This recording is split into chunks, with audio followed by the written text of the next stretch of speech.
Le catéchisme catholique en images. Le symbole des apôtres, article 1er. Je crois en Dieu le Père Tout-Puissant. Dieu peut parler aux hommes, puisqu'il leur a donné la faculté de se parler. Dieu a vraiment parlé aux hommes, c'est la révélation. Sans la révélation, nous n'aurions pas pu être sauvés, parce qu'il nous aurait été impossible de savoir par nous-mêmes ce qu'il faut croire et faire pour être sauvés. On distingue trois révélations. La révélation primitive, que Dieu a faite à Adam et aux patriarches. La révélation mosaïque, que Dieu a faite à Moïse et aux prophètes. La révélation chrétienne, qui nous a été faite par notre Seigneur Jésus-Christ.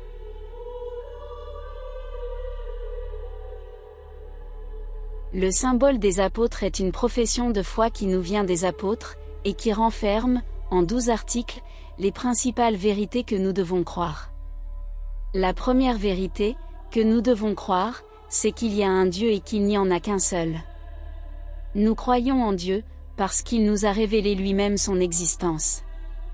La raison nous dit qu'il y a un Dieu, car s'il n'y en avait pas, le monde ne pourrait exister. Le monde, en effet, n'aurait pu se faire tout seul, pas plus qu'une maison ou une horloge ne peut se faire toute seule. Dieu est pur esprit, infiniment parfait, créateur du ciel et de la terre, et souverain Seigneur de toutes choses. Je dis que Dieu est pur esprit, parce qu'il n'a pas de corps, ne peut être vu de nos yeux ni touché de nos mains.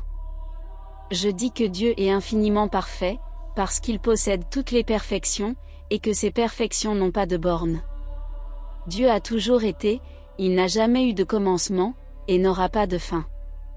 Dieu est au ciel, sur la terre et en tout lieu. Il connaît toutes choses, le passé, le présent, l'avenir et même nos pensées et nos désirs, il nous voit toujours, même quand nous nous cachons pour l'offenser.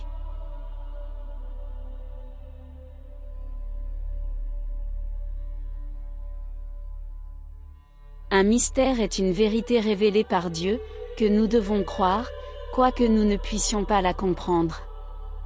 Le mystère de la Sainte Trinité est le mystère d'un seul Dieu en trois personnes, qui sont le Père, le Fils et le Saint-Esprit. Le Père est Dieu, le Fils est Dieu, le Saint-Esprit est Dieu. Ils ne sont qu'un seul et même Dieu, égaux en toutes choses, parce qu'ils n'ont qu'une seule et même substance, et, par conséquent, une seule et même divinité.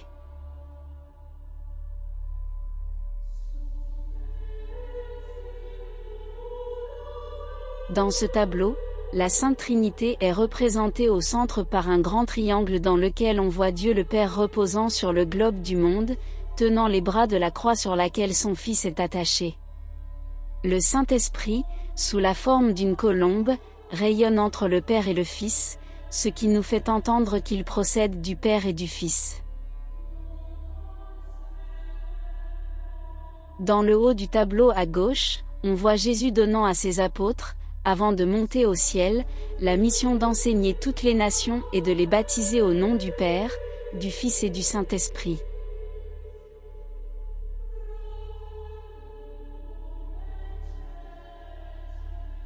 À droite on voit le baptême de Jésus-Christ, dans lequel les trois personnes divines se sont manifestées.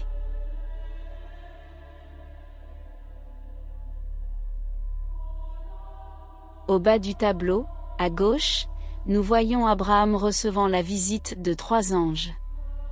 Il en vit trois et n'en salua qu'un. « Seigneur, dit-il, si j'ai trouvé grâce à vos yeux, ne passez pas la maison de votre serviteur. » En parlant ainsi, Abraham honorait dans les trois anges un seul Dieu en trois personnes. À droite, on voit saint Augustin et l'enfant. Un jour, le saint évêque d'Hippone se promenait sur le bord de la mer, cherchant à approfondir le mystère de la Sainte Trinité. Tout à coup, il aperçut un jeune enfant qui prenait de l'eau à la mer avec une coquille et la versait dans un petit trou qu'il avait creusé dans le sable. « Mon enfant, que prétends-tu faire avec cette eau ? » ?»« Je veux mettre dans ce trou toute l'eau de la mer. »« Mais tu vois bien que ce trou est trop petit pour contenir tant d'eau. » Je parviendrai plutôt à mettre la mer dans ce petit trou, que vous à comprendre le mystère de la Sainte Trinité. Cela dit, l'enfant disparut. C'était un ange qui avait pris cette forme pour faire comprendre à saint Augustin que le mystère de la Sainte Trinité est impénétrable à tout esprit créé. Que la gloire du Dieu Tout-Puissant repose sur votre tête. Que Jésus-Christ habite dans votre cœur. Et que l'Esprit Saint éclaire vos pas. Ainsi soit-il.